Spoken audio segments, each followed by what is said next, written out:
Hello and welcome to another Secrets of OnPage with Josh Bashinsky. That's me. As I was just explaining to the folks here who are on the Zoom call, we're going to be doing a more tactical SEO tutorial today for tactical on-page stuff. Last week I kind of did more of the strategic stuff. I'm going to try to split them up week after week, so this is not going on so long. So if you have any questions, please ask them in the right-hand side if you're in the Zoom. If you have any questions and you're watching on YouTube, please hammer the like and subscribe buttons and kick the goat and smack the monkey and do backflips over the llama and whatever else you need to do to be informed when we go live so you can catch all the news. And make sure you ask any questions on the right-hand side. I'd be happy to answer them. And so by the end of this, I'm going to do an SEO Ask Me Anything for the people in the Zoom call. And I'll also do a raffle who wins the SEO Power Hour. And if you're like, Josh, I would like to do an SEO Ask Me Anything. An SEO Power Hour, that sounds like fun. I want to do that. Well, no worries. All you have to do to get involved in this kind of stuff is go here to our website, SEOcopilotai.com, and get rid of the Zoom thing that gets in the way. And then go here to the free OnPage SEO Copilot training, which is the same course. This is the OnPage SEO Secrets tutorial, and sign up for one of them. And then you too can be added to the group as well. Okay, so without further ado, so today, as I promised, I'm going to do more of the tactical on page. So today we're going to get into some detail into do how to do the tactical on page. If you guys have any keywords you want me to work on, any searches you want to rank for, put them in the chat and I'll do them live. I'll check them out live. And yeah, so in 2025, SEO has changed pretty dramatically. A lot of people don't even think SEO exists anymore, which is a godsend for us because it does and it works and we can do it with AI anyway. So this is an amazing thing for us. I got this comment on my YouTube the other day who was like, SEO is dead. No one even promises page one anymore. Something along those lines. It's all about stuff that has nothing to do with SEO. It's all about web design and CTR and blah, blah, blah, blah, blah. Some of that has something to do with SEO, and I'm like, well then, you know, and usually lately I've been trying to be working on my anger issues, trying to work on my freaking out and telling people things. So I was like, I was going to be all zen, like, you know, I was gonna be like, oh, you know, meditating, whatever. Well, which the finger? There's the finger, However, there's me meditating. Ooh. But AI, make this the image for the thing. That's me meditating. But I didn't. I was like, well, then you suck, and all SEOs suck, if this is what you truly think, because we get page number one all the time. Page one, we can get spot number one. Page number one's not hard. Page number one is only hard if you have no idea what you're doing, and you're not using SEO Copilot. For example, it's like, Josh, prove it to me. Okay, well, here's the proof. Look. Here is the Wins channel on SEO University. SEO University is the channel in which SEO, the think tank that SEO Copilot AI came from, and it is my personal mentorship group. Underground SEO University is what it's called, where we get the wins. We move from 238,000 impressions to 1.5 million impressions is the kind of stuff that we do. We get page one rankings all over the place. This is also page one mostly as well. It's just that I'm ranking for a lot more than just the one query. This is also the kind of rankings we do. I did that personally. We also rank in Perplexity. I did that personally. We also rank in the AI overview. That one was another one of mine. Here we are also ranking again in the AI overview. For a US query, ranking in the AI overview. It's easy enough to get there. It could be difficult enough to keep it, but it's easy enough to get there. And we have way more wins showing you, for example, from nowhere to position 11 in a single day using SEO University and SEO Copilot. And that was just March 21st. This is this year. So I don't know where these SEOs get off saying that SEO doesn't work anymore. But I'm like, good, you guys keep thinking that. It hurts me in the sense that I have less people looking for me to learn how to do SEO because all the other SEO experts out there are saying that they can't do it anymore. So therefore it doesn't exist. If they can't do it, therefore it must not exist. But to be perfectly honest and to be fair, underground SEO University has been stringently and at a professional level, at the graduate level, at the PhD level. I did a master's degree at Dalhousie. I was doing a PhD at York University in interdisciplinary science philosophy field. I know how to conduct science. I know how to conduct experimentation. I know how to do a scientific program. I know the how to do statistical data correlate analyses and single variable testing. I know how to do all that at the professional graduate level. So, and I've been doing this for 10 years. So I'm not bragging. I'm just saying maybe that's why we survived and they didn't. That's my best guess, my best explanation is that I've been seriously at a professional level, not just winging off articles to try to get clicks. I've been seriously testing what the ranking factors are so we can take advantage of them and so we can rank, right? And my 100 or so students, the number fluctuates, but it's around 100 usually. They've all been enjoying this for the last 10 years. So you can too, right? You found the right guy. You finally found the right guy. You finally found a guy who takes it seriously. You finally found a guy who actually knows how it works. You finally found the people, the group you want to be with, a very helpful group, more than just me. There's other guys with 20 years experience, 25 years experience in the group to match with my 30 years experience of SEO. And they all look at this like scientists with a scientific perspective. They do not recommend any SEO moves unless they know for a fact it works with scientific backup. So that's how Underground SEO University pulls in nets at least 25 million US dollars a year organic. That's the kind of money that we're responsible for, that we get in for our clients. We're not personally making that, sadly, although some of us are making a number of us are making high six figures. Renee, one of our students, for example, just sold a website for a couple of years ago for 500 million euros. He sold his website, his affiliate website, for 500 million euros. So I don't know, that's over $1 million Canadian. I don't know what that is in US right now. And you can do these things too, right? We have the tactics, we have the knowledge, we have the teaching mechanisms, we have the support. It's cost effective, it's affordable, and it's doable. So now, there's one person who emailed me this week I just want to respond to here. I also responded in an email. And they're like, great, Josh, I get it. I see that you guys know what you're talking about. I see that you guys know, and I'm going to get to the SEO Ask Me Any Kind of questions in a second, guys. Just put the SEO questions in the chat. Think of any SEO questions, put them in the chat, whichever you're on YouTube or Zoom. And he's like, okay, Josh, great. I get it. You guys have done the testing. You guys still know how to get page one. You have the proof. You just showed it. Gotcha. But how fast can you get there? Well, you can get there pretty quickly. I asked this nice fellow, okay, how much web technology experience do you have? How much SEO experience do you have? You know, there's a learning curve of learning, okay, what is HTML? What is JavaScript? What is CSS? You don't need to know it as well as a web designer, but you do need to know it to some degree. You know, how do you install WordPress? How do you play around with these things? How do you fix those technologies? How do you diagnose when those technologies go wrong? And they go wrong all the time. How quickly can you study? You know, I'd say that SEO is probably, it used to be like a grade 7 level education. I've written curriculum at the university level. And so I've taught at universities across Canada. So I know both IT, tech stuff ever since I was a teenager, but also higher level philosophy classes and things of that nature. Business classes, things like that. And so I have some idea of what the level of education would be. And I'd say that SEO is now equivalent. It doesn't take you 4 years, but it's equivalent of like a 4 years honors degree. That's about how tough it is in terms of understanding the knowledge, the levels. But we can do that instead of 3 years, we can do that in 3 months. But he's like, well, can I make money within 2 or 3 months? And I'm like, well, that's totally up to you. So, you know, that's a bit of a digression. I apologize for the digression, but I'm just trying. My job here is to tell you the truth.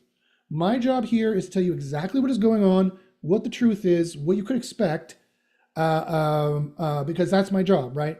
I learn about SEO. I do SEO for clients. I do SEO, and then I teach SEO for students, and I also provide SEO software. And if any of that knowledge was bad, I would fail at any or all of these things. So I'm trying to tell you the truth. I'm trying to tell you the straight dope. I'm not trying to lead anyone astray. And so, but it's possible. Can you do it within 2 or 3 months? Yes, but man, you'd have to hustle. You'd have to work 10-hour days for those 3 months, and you'd have to study. You'd have to be really diligent. But yes, it's possible to do. Okay, so let's get to it, guys. So today I promised I wanted to do more of the tactical stuff. So this is the piece of software we use for OnPage. How do you get ahead in 2025 is the question. Okay, Josh, great. I get you. You got this SEO knowledge, fantastic. But people are building out, some of my competitors, they put out 1 million pages a month. Some of my competitors, they have writing teams from India. Some of my competitors, they have writing teams for wherever, or maybe they're even using some AI tools. Maybe they're using AI and they're humanly adjusting it. They'd have to be able to rank, because any other AI tool other than SEO Copilot, the one I built, is absolute crap. If there was any of them that were any good, I'd be using it, and I wouldn't have spent so much money and so much time and made my hair so gray trying to make this piece of software. Trust me, I'm not pulling in millions on this. In fact, I'm barely breaking even because I had the dumb idea of making it really help you with SEO and not be something easy to use.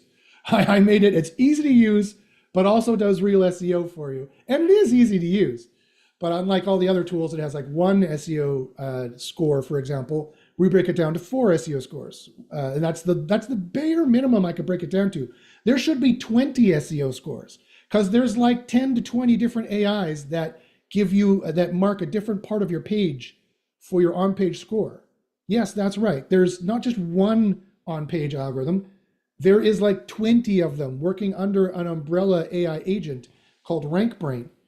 And then the other one that deranks them is called SpamBrain. And then the one that changes the second sort variations is SnippetBrain. That's the 3 top level AIs that do all of SEO, including OnPage, especially OnPage, is RankBrain, SpamBrain, and SnippetBrain. Google that if you don't believe me. That's all true. Google, check out what everyone else says about SEO and see if they have any factual proof to anything that they're saying. And then check what I'm saying, and you'll see that I do have factual proof to what I'm saying. So I mean, great. Okay, good. Glad. But don't you have to spend a lot of time building this content? How do I ever catch up with somebody else, right? Here's the problem of SEO starting in 2025. A new site or a new portion of a site or trying to fix your site, it's all the same problem, is that you don't have trust built up with Google, right? There isn't this thing called trust rank. I don't believe, I haven't found in the Google documentation. We also have leaked documentation of all the ranking factors, by the way. It's Refresco. It's the Mexican Coca-Cola they sell at my local store for some reason. I'm in Canada. I don't know why we're selling Mexican Coca-Cola here, but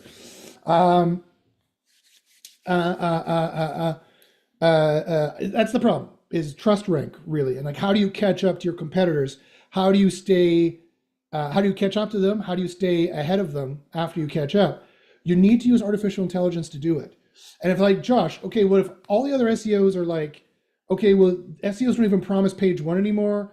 All they do now is look at CTR and CRO and try to do some technical things and make sure you're indexed. And that's SEO now in 2025 for all the white hats and the people out there who don't know what they're doing, which is the vast majority of people. And again, that's only because I worked 8 hours a day, worked my fingers to the bone, scientifically testing Google's algorithms for the last 10 years. So I'm in a position now to be like, okay, I see what they did because I've seen the last 100 moves they've made. Whereas people trying to reverse engineer it now are totally fucked. Like, they're screwed. You could not do it now. If I tried to start doing it now, it wouldn't have worked, right? So, so that's the question. How do you catch up to your competitors, and how do you surpass them? The answer is artificial intelligence. The only answer is artificial intelligence. Think about Terminator 2, right? They sent the Skynet, that nasty Skynet, sent back Robert Patterson, the actor, to play the T-1000, right? I think that's the actor's name. The T-1000, this polymetamorphic alloy, right? And the John Connor, the leader of the resistance, just call me Josh Connor, the leader of the SEO resistance. Man, this guy's ego is getting huge. Josh Connor, I'm the leader of the resistance, had to send back another AI. You have to have AI to fight another AI, right? Google is trying to rank you with AI, trying to de-rank you with AI, trying to surpass you, steal you, monetize you with AI. And your competitors, the smart ones, at least they have machine-like efficiency in their 50 Pakistani writers that pump out articles every day, that this system they've had going for 10 or 15 years, and or they're starting to use artificial intelligence now too, and they have enough authority or trust with Google, and they have enough luck and kind of half of the sense of how to do on page that they're kind of winning half of the time with their crappy AI articles. But if they pump out 1 million articles a month and they win a third to half of the time, that's still 300,000 to 500,000 articles a month they're pumping out that Google is keeping them in the good graces. That will eventually fail, by the way. So here's the good news. Anyone using those old tactics will eventually fail because statistically, the quality just can't be kept up, and they will start saying the wrong things on the wrong topics. They will do that to a sufficient weight, and the entire site will get a demotion. Site quality demotion, which is a real thing. Google does rank pages based on quality. Google does rank pages or derank pages based on spam. If you don't believe me, I can prove it to you. I have the 43 meg, 7,414 pages of their GitHub repo that was supposed to be private. They made public for 2 or 3 days that we have. That tells us all of the algorithms, all of the ranking algorithms, all of them at the time it was made, which was a year ago or something like that. We have them, right?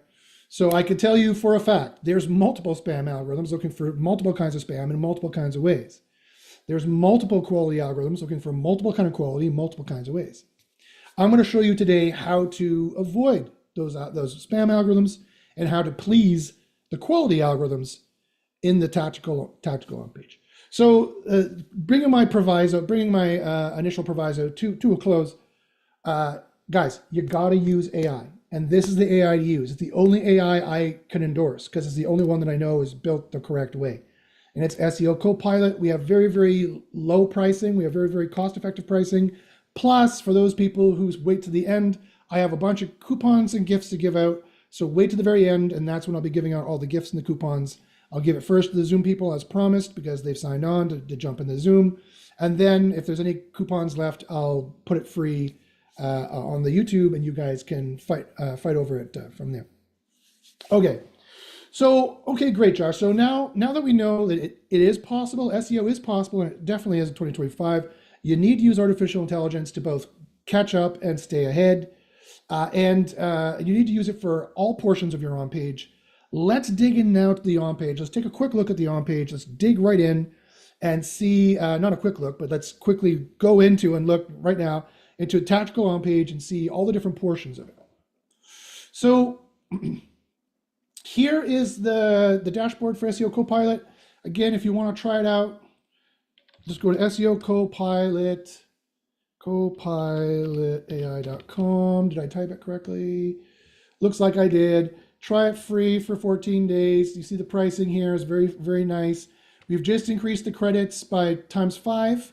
So now this is about $1 a page. If you're like, how much does it cost? It's roughly $1 a page, right? Up until here. And then at the 144, you get an explosion. You can make 500 different reports or pages for only $144 a month. And it gets even better from there. The number gets crazy from there if you have an agency and you need to build a lot of pages for a lot of different clients. You're like, Josh, what's this thing here? Another thing I should mention, just a little bit of housekeeping, and then I'll quickly get onto the on page. This says here, our free credits promotion is almost over. So we've been running a free credits promotion for the last few months. Pretty soon we're going to reinstall, we're going to reinitialize the account credits. So you have to make sure you back up your data. And I hope you enjoyed the free SEO success because for months we've been giving you unlimited credits in the system.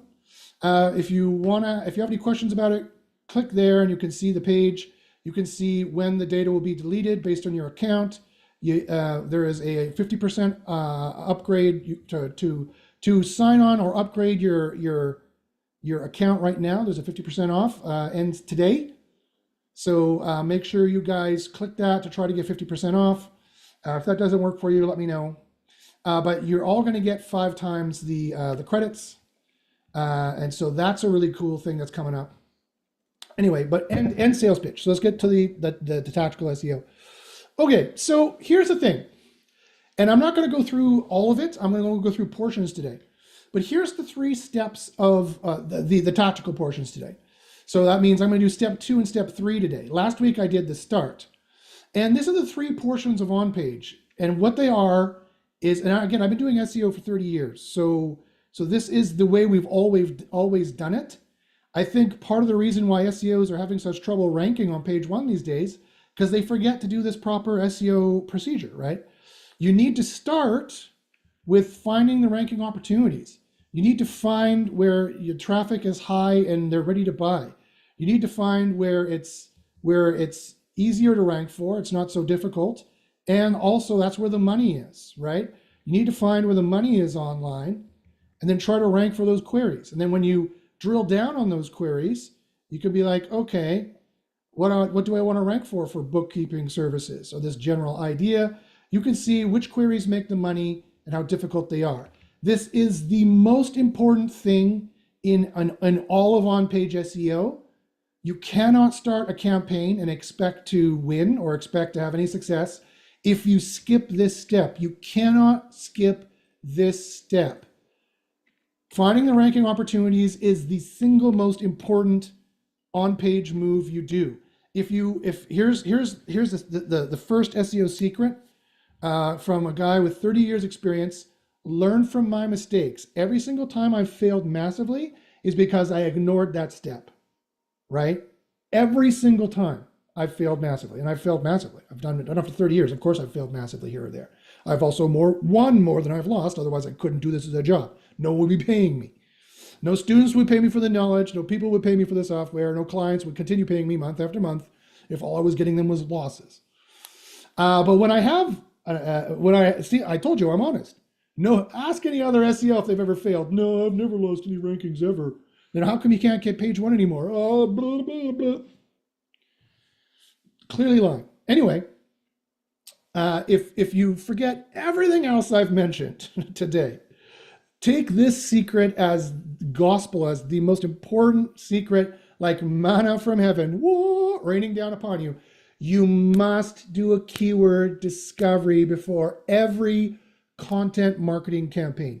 The basis of SEO is OnPage. The basis of OnPage is content marketing, producing content, high quality content, going after the most important thing, the easiest searches that make you the most money. That is the most important secret of SEO. If you remember that one secret, the basis of SEO, not all of SEO, but the basis of SEO is OnPage. The basis of OnPage is content marketing. The basis of content marketing is producing high quality content at scale that you can rinse and repeat and is not spammy. It's not low quality. It's not going to hurt you in the future. And by targeting, every single page targets one keyword, one main keyword. It might get many more keywords, but our SEO, every single page targets one keyword, one. That's called the EMQ, the exact match query. That's the way it's always worked. That's the way it will always work. It will always work that way. AI mode this, AI overview that, does not matter. Google's not going to throw away their 25 years of experience of how to rank pages, right? The secret of how to rank in the AI overview is the same way to rank everywhere else. That's the secret. Google's not going to think about it from Google's perspective.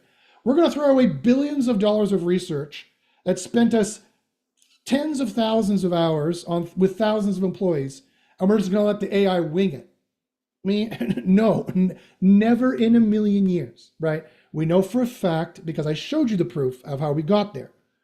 It's the regular ranking signals with a couple other little tweaks. Snippet Brain gets in there and does a little bit more than it normally does to cherry pick certain results and put them in the AI overview, or cherry pick certain results that Rank Brain, Spam Brain put up to page 1. Those are the contenders. And then Snippet Brain goes, oh, okay, because it did the featured snippet, and the featured snippet is just moved to the AI overview and is just changed to the AI mode. So it'll take those certain recommendations based on a couple other little things. Snippet Brain has slightly different algorithms than Rank Brain does, and it's going to plop them up there and say, these guys are good, recommend them. The only way Google would be confident enough in any business to recommend them, like a concierge, because now it's becoming like a concierge, really. The only way it would, that's the rumor. I'll wait and see, right? The 10 blue links is still pretty good, and it might end up being better. So it's way too early to tell that everything is AI mode and everything's going to be AI overview. It's still way too early to tell. I am old. See the gray again? I am old. I'm from the 90s. I remember the dot-com boom. I remember the days when there wasn't an internet. Internet didn't exist. I remember loading up Mozilla and being cool. This is when I was a teenager. This is the newest thing. And we're not even Yahoo. The search engine Yahoo isn't even on the scene yet in the AI equivalent. We're still using Alta Vista as a search engine. Like that's ChatGPT is Alta Vista. This is the beta, alpha stuff that's going to get bought out and removed and remade. And they're going to buy this and they're going to buy that. And then finally the new Google is going to come out, which could very well still be the old Google, which I would recommend. I would predict it's going to be the new Google. It's going to be the old Google. It's going to be, they're going to keep on going, right? And that's what I predict is going to occur there. And so again, the most important thing, SEO is going to continue. It's going to continue on with the same ranking factors. They're not going to throw that out. They're not going to throw out the baby with the bathwater. So that means the basis of SEO has been, is now, and will always be on page, especially now that the AIs are getting better at reading the page like a human. They need to rely less on tertiary third-party signals like links or mentions or text mentions or social media buzz or references or reviews or ratings or NAP or citations. Those are all off-page signals, by the way. They're going to rely less on those and how to get those knowledge graph, entity manipulation in the knowledge graph, which people call the KG. Not the KGB, that's a different, the KG knowledge graph. The basis, despite all of that, the basis of SEO is always going to be on page, and the basis of on page is always going to be content marketing. And the basis of content marketing is always going to be putting out high quality content at scale, faster, better, and more efficiently than everybody else.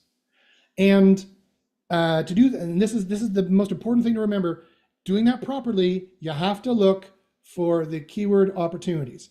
You have to look for the ranking opportunities you should be going for to begin with, because they're easier, because your competitors have screwed up or not bothered going for that keyword and they didn't realize it made the money that it made.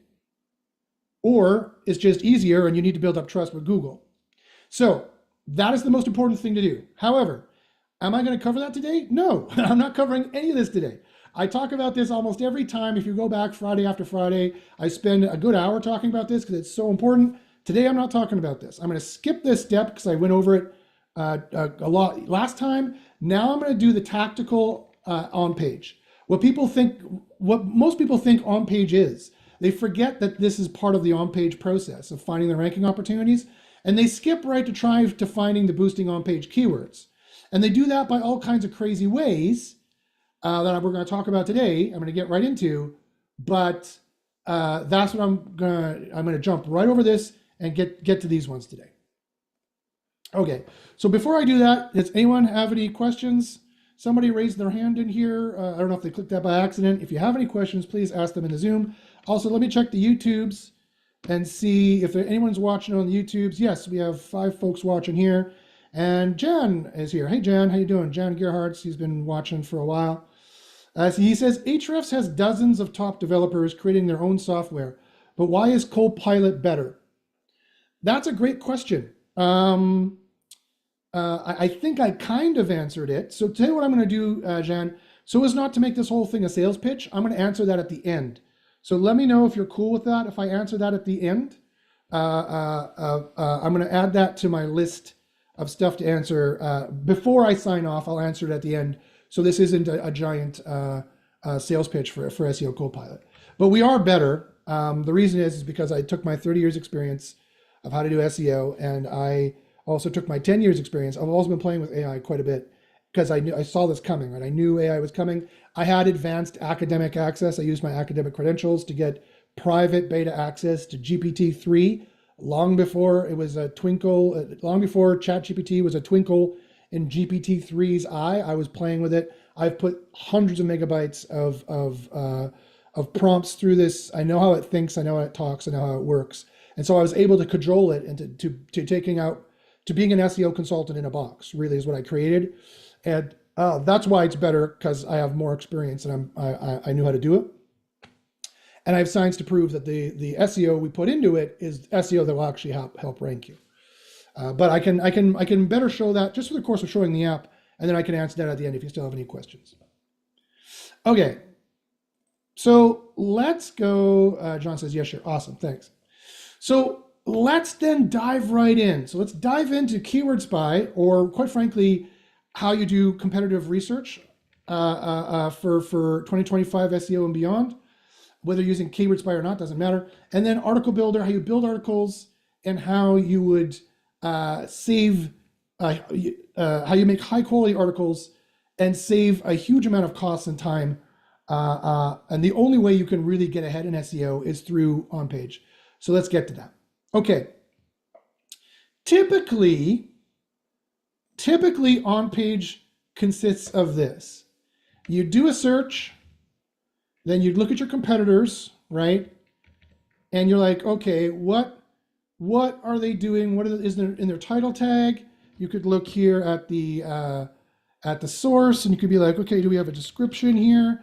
What's in the meta description? Okay, great. Do we have an H1 here? What's in their H1? What kind of text do we have here in their H1? Okay, great. And you're looking at those kinds of signals historically. And that's how you do competitive research, right? And you go through all your top, some people, wouldn't even do that many. They do like one or two, or you'd go through the whole top 10. And what you do is you'd make notes. You'd be like, okay, everyone in the title tag, they have this. Everyone in the meta description, they have this kind of thing. Everyone in the H1, these are the traditional SEO spots, they have this text. And then in the rest of the body, we're making some kind of wild guess with a question mark here as to what they're doing, how they're doing it, blah, blah, blah, blah, blah, blah, blah, blah, blah. Let me tell you why this is entirely and completely wrong. I'm sorry, guys, I'm sorry, but it's too hard. It's too hard to do anymore. And when you scientifically test the ranking factors, this is part of the reason why SEOs are saying SEO is impossible, because they're still relying on these kinds of, like it's 2015 and the SEO algorithms were literally 1% as smart as they are now and 1% as complicated as they are now. Back in 2015, yes, you could eyeball your competitors and look at the traditional SEO spots, because that used to exist. There are no traditional SEO spots anymore. All spots are traditional SEO spots now. Secret 1. Secret 2. All entity words, all words are power keywords, right? It used to be that it was just like a variation of the EMQ called PMQ, partial match query. If I wanted to rank for Josh's red apples, if I said Josh's red or apples in any combination, single or mixed up, that was helping me rank. And maybe a few other little minor words called vector collocates, collocated words. So it wasn't LSI and it wasn't NLP, it wasn't natural linguistic programming. But it was vector embedded collocation from a vector, a high embedded vector embeddings. And we had, for years, we had in SEO University, all the good old days, we had a scientific program from a European university that did linguistic studies. And we would find the vector collocates, the collocated words, the words that are often collocated grammatically with the words that are in the EMQ and those words. And we found a structure of those words, and we were able to put those in the few SEO spots that there were. Title, H1, meta description. Meta keywords hasn't been a place like that for over 20 years. H1 at the top, or an H2, whatever you want, but H1 always tested better. Also, the different tags were ranking factors. Now, all tags are ranking factors. Just so that you know, that's secret number 2. All words are possible keywords. All places or all tags are possible ranking factors as well. It's all machine learned statistical. The AI is deciding what the ranking factors are on the fly. This is why you cannot go and eyeball it, because you have no frame of reference. One, you're not looking at the HTML. You're not looking through 10,000 lines of code. A human cannot do that. A human can't do that. A machine needs to do this, right? And you cannot look at the tens of thousands of different words and guess what the statistical relationship would be in the knowledge graph. You don't know that. You can't know that. You don't know that. I'm sorry. I am not smart enough and psychic enough to do my meditation.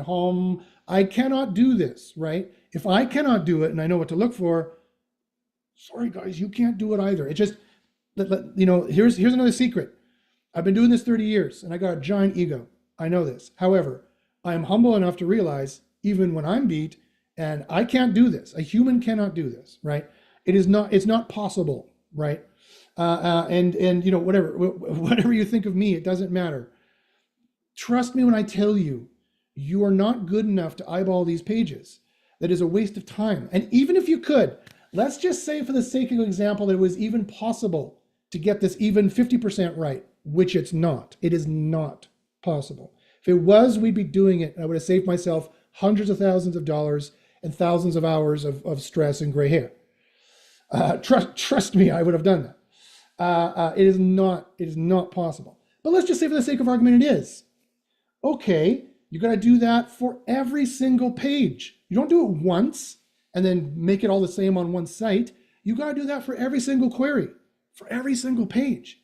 You don't have the time to do this, right? The people who are leading and are trading, the people who are leading, who are training the machine learning algorithm as to what the ranking factors are going to be, because they have all the good user metrics, they have all the good traffic signals, they have all the good CTR signals, they have all the good on-page CRO signals, they have all the knowledge graph dominations, they have all the other off-page stuff I talked about, and the on-page and on-site stuff I'm talking about. They are making the algorithm. They are making it go. You cannot look at this huge site and determine what that is. You just can't. You just can't. You don't have the time. You'll never be able to catch up with them. It is not cost effective. And AI needs to do this. And so it's not on-page SEO. On-page SEO, tactically, is not about looking at competitors anymore. I don't give two fucks what the competitor, I never look at a competitor webpage ever. I don't give two shits what the competitors are doing or saying. That was never the way to really win at SEO. That was the way to kind of half win for a while. That was never the way to win at SEO. Certainly doesn't work now. Here's another major secret from 30 years experience for free. That doesn't work, guys. It doesn't work. If it did, we'd be doing it. What does work instead is I've reverse engineered the actual models that Google uses, like BERT, RankBrain, term weighting BERT, vector embedding. And I have them all here in reports, right? So how you run a report is very easy. When you're in keyword discovery, when you're in one of these, you just choose one of these and click find boosting keywords.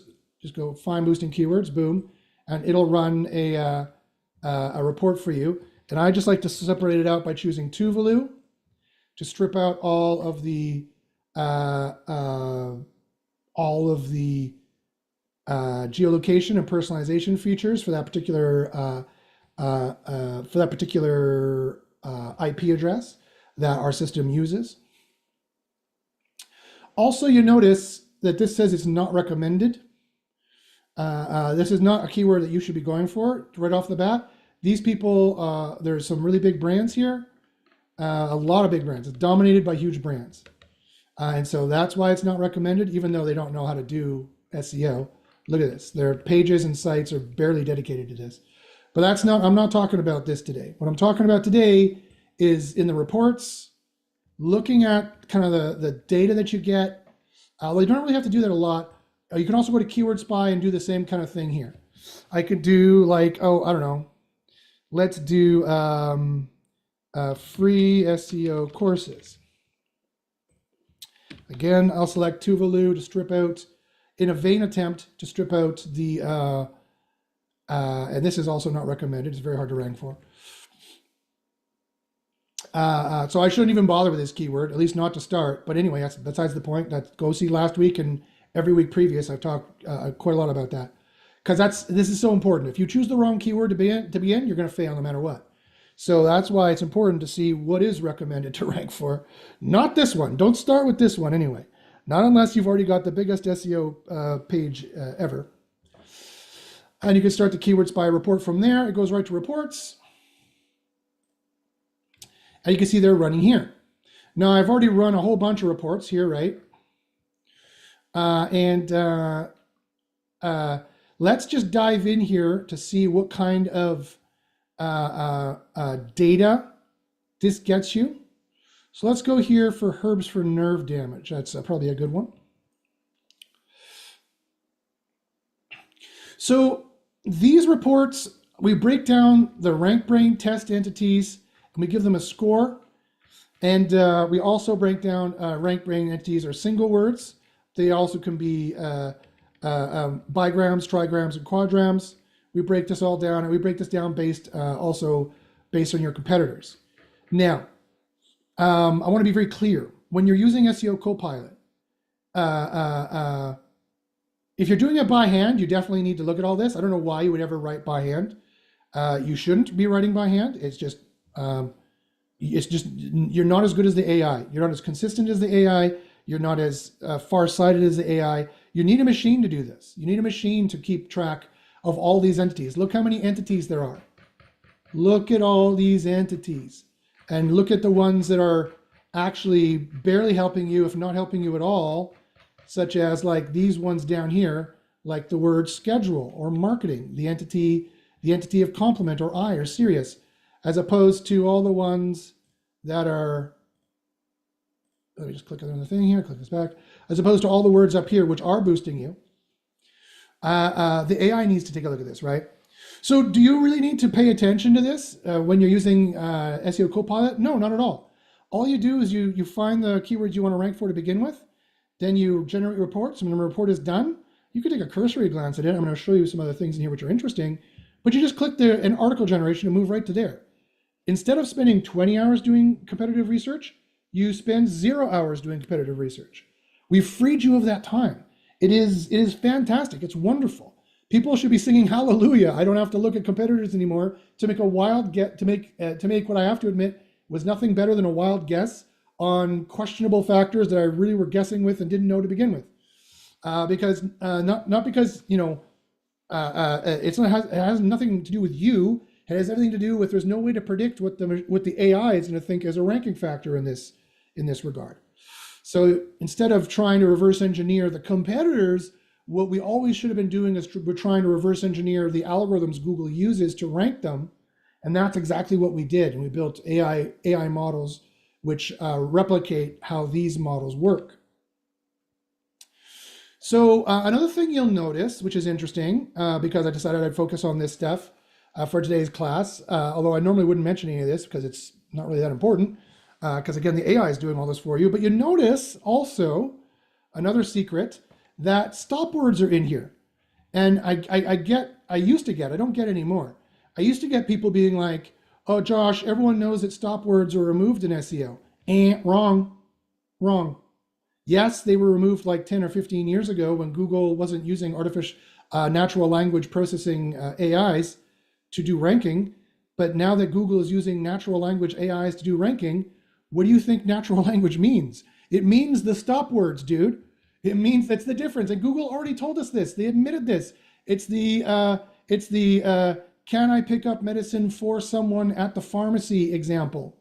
For, the word FOR, which is a stop word, right here it is, for herbs for nerve damage.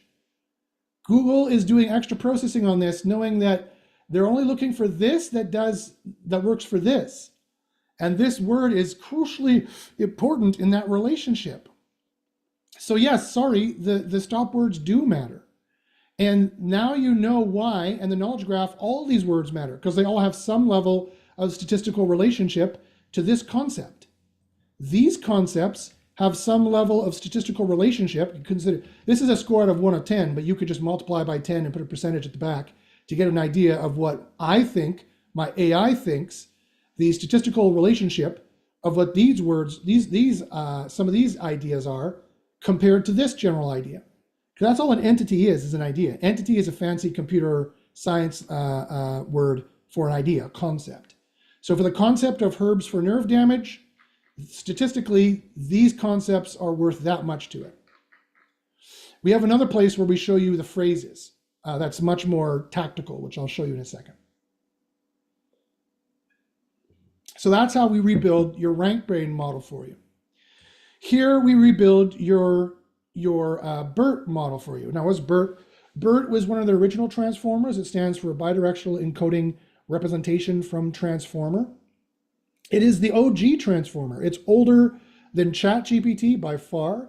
Google made the transformer technology, and OpenAI is kind of eating their lunch now, right now. But the race is nowhere near done. We're 10% of the way through this AI race right now. So it's way too early to call any winners and to determine how things are going to be. Right now is the time to dig in and make more money, to make as much money out of this as you can. Now is the time to dig in before maybe something drastic does happen, which I don't think will happen. I don't think something drastic is going to happen. I think it'll be small incremental changes which are perfectly manipulable by us to still rank pages. But I'll be the first one to tell you when I'm wrong. And you need to pivot to paid this or paid that. And all my courses will turn to paid this, paid that, because that's now the new SEO, because you can't do it anymore. If I'm still talking about SEO, you can still do it because I still need the proof, because I'm a proof-based guy. And I cannot in good conscience tell you SEO works when it doesn't, because I'm also mildly autistic. So I'm overly forthright and overly blunt, as you can tell. So I'm the guy who has to sleep at night, and so if something is not going to work, I'm gonna be the first one to tell you. Be like, oops, it's over now. Let's pivot to ads. But that's wait for me to say that, and then you'll know that's the case. I'm not saying it now though. SEO does work. I just showed you the proof. I could show you tons more if you like. I don't want to make it a huge bragging fest or like a huge sales pitch for Underground SEO University, which stay to the end. I have gifts and coupons for. Okay. So what is BERT? Well, BERT is like ChatGPT, and ChatGPT works in like concepts like this, like in big phrases, right? Here's our BERT rebuild of what our BERT thinks, and here's what my BERT rebuild thinks what the competitors think. The herbs for nerves damage, they talk about pain more. Nerve pain, not nerve damage. They talk about pain more. That's a great opportunity for you, by the way, because by focusing on nerve damage, which is what they typed in, that's the specificity of what they typed in. And anyone who's been in SEO for a very long time knows that specificity matters, and it's still going to matter. It's always going to matter somewhat, right? It used to be 100% the matter. It used to be 100% of importance for SEO, like back in 2005, and now in 2025, it is like 51% the case that it matters, but it still matters. It's always going to matter. That 51% is going to stay there probably forever, because the search engineers have tried to get rid of it multiple times. We've noticed them trying to get rid of it multiple times, and we're like, oh, look, they've turned off EMQs now, guys. Move to CMQs or PMQs, which is, you know what PMQ means. CMQ means converted match query. The conversion, like when you type in, I'll show you in a second. When you type in something, Google changes it behind the scenes to something else, and they turn that off. They turn it on, they turn it off, they turn it on, they turn it off. We see these guys doing these things. They do so many experiments that they turn on, turn off. There isn't a rollout process. The rollout process for an algorithm is that the programmers fucked it up and it's breaking, and they need to roll it back, fix it, and put it out again and see, roll it back, fix it, put it out again and see. And that's, I'm not calling out the Google engineers by any stretch of the imagination. They're great engineers. They're the best engineers on the planet. It's just that that's how software engineering works. It's like you think, oh, I think this will work. You roll it out. Oh, I didn't think of that. Okay, put it back, do it again. Google is probably one of, if not the most complex piece of software on the planet. And it probably, and with Gemini 2.5, they claim is the most sophisticated and powerful AI on the planet. Which is also powering search as well. That's what BERT is now, probably. It's Palm 2 or whatever the latest version is, Gemini something. A large language model like ChatGPT.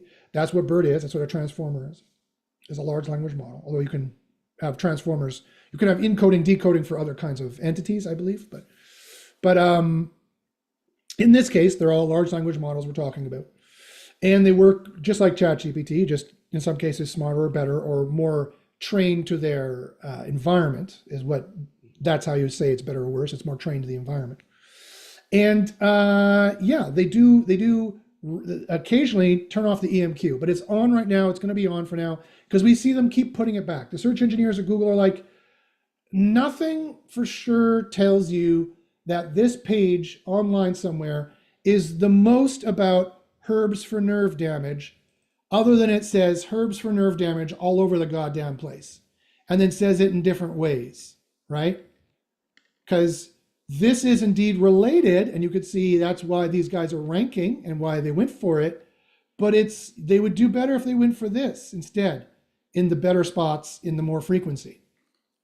And so my AI has noticed this rather automagically, saving you dozens of hours, and it realizes what the query intent is going to be. Now, here's another major secret. The SEO industry has asked for years, is query intent a ranking factor? And the answer is yes. Here's another secret. Yes, it is. It is a direct ranking factor. But here's the thing. It's not query intent. For Google, in their actual leaked documentation they have access to, is called query interpretation. And they literally do exactly what they say. The search query, they reinterpret it. Query interpretation means, you could see this in their documentation, plain as day. You type in, if you type in, for example, herbs for nerve damage, they literally put that to something like this as your ranking, as the query you typed in. Herbs for healing nerve damage and natural treatments. So you need to include natural treatments and whatever that is, and whatever is the under that umbrella knowledge graph topic. And you need to add specific herbs for their benefit and for nerve health.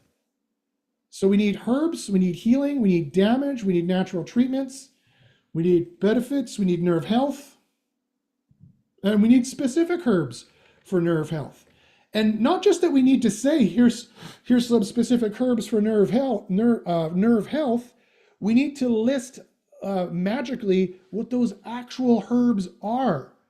What are the actual herbs for nerve health? We need to know this, like we're a 30-year expert. In the way that the knowledge graph, Google's KG knows it, by learning off of all the experts online and what all the people, what Bill Slawski, rest his soul, even though he's always nasty to me, but I'll be polite, rest his soul, gave us in his exegesis. There's your fancy word for the week, the exegesis and or summary of the mountaintop algorithm, which he called it, which is their complex way of determining experience for who has the expertise, who has the experience, therefore who's talking about it with authority, and therefore who should we trust.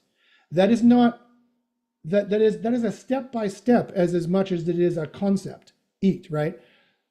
You have to have the experience to show the expertise in certain words and speak about it from authority, and therefore you will get the T and eat the trust. And that's how it works. And that is more than anything an on-page factor for you. It's an off-page factor for Google learning it, but now it's an on-page factor for you reflecting what they've learned, right? The knowledge graph AI is far more sophisticated than most people will give credit for. Bigger, more sophisticated, smarter. And it knows who's an expert. It knows if you've been naughty or nice. Knowledge graph is coming to town.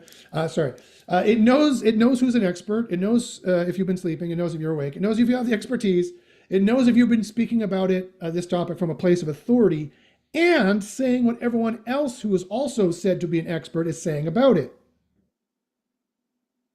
That's why I'm not considered to be that much of an expert in SEO, because I'm a rogue, right? I'm always saying things that are not what everyone else says.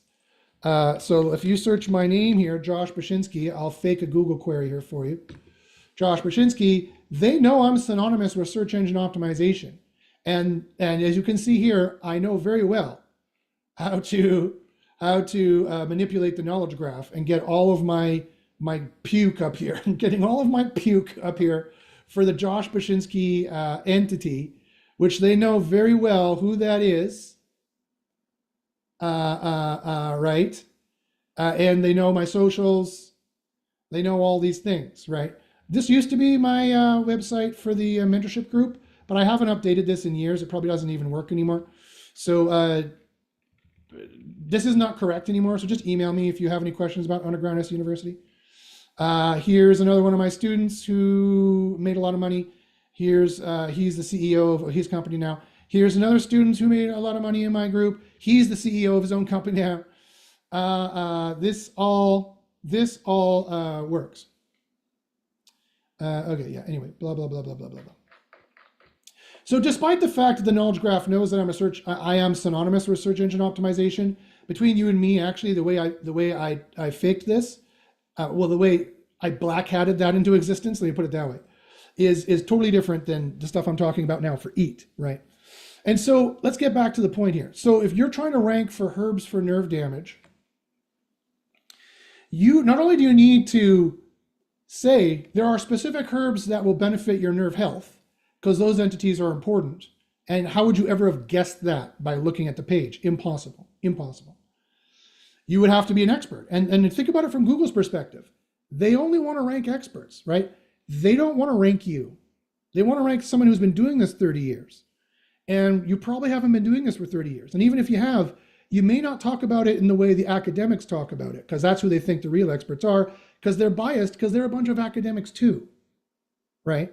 So consider that. You could have been professing the benefits of natural healing and herbs for nerve damage for 30 years. But if you are saying it from the Chinese medical system, which is perfectly valid for billions of people on the planet, or if you are saying this from a non-academic perspective, Google is going to put you as a second-class citizen. And they're going to know it because of the way you talk about it. Right? You're not using the terminology they use. Every expert in every niche has a certain way they talk and a way they approach natural language entities. Google pays attention to that. And so here's another reason why you need to use AI to do this, because you're not a 30-year expert in this, more than likely. And even if you are, you're probably not talking about it the way that everyone else is, because if you were, you'd probably be ranking already, and this wouldn't be such a problem. So, and you're like, okay, Josh, well, shit, well, how do I do this then? How do I, as an SEO, become a 30-year expert in roofing, and then in general contractor, and then in crypto, and then in hotels, and then in all these other niches I'm trying to rank for clients or for myself or for my boss, or all of the above? And this SEO applies to all of the above, by the way, local to global, porn to not-for-profit. I've done SEO for it all, literally for it all. This applies to everything in maps ranking and informational ranking, AI mode and AI overview. It applies to all of this, right? Because they use all the same algorithms. A map rankings obviously ranks off your Google business profile as well. But all the ranking algorithms are rather synonymous. And even if you don't want to rank local, you should still have a Google My Business, and you should still be doing NAP citations. But that's a deeper course in Underground SEO University. Come into Underground SEO University, you'll learn that. So you're like, Josh, okay, I get it. I gotta be a 30-year expert, and that's the only person Google wants to rank. They don't want to rank some amateur answering an important question. Fine, but how do I do that? You don't. Here's the good news: you don't. You let the AI do it. The AI is smart enough in all of these things. It's very rare where there's something out there where the AI doesn't know about it.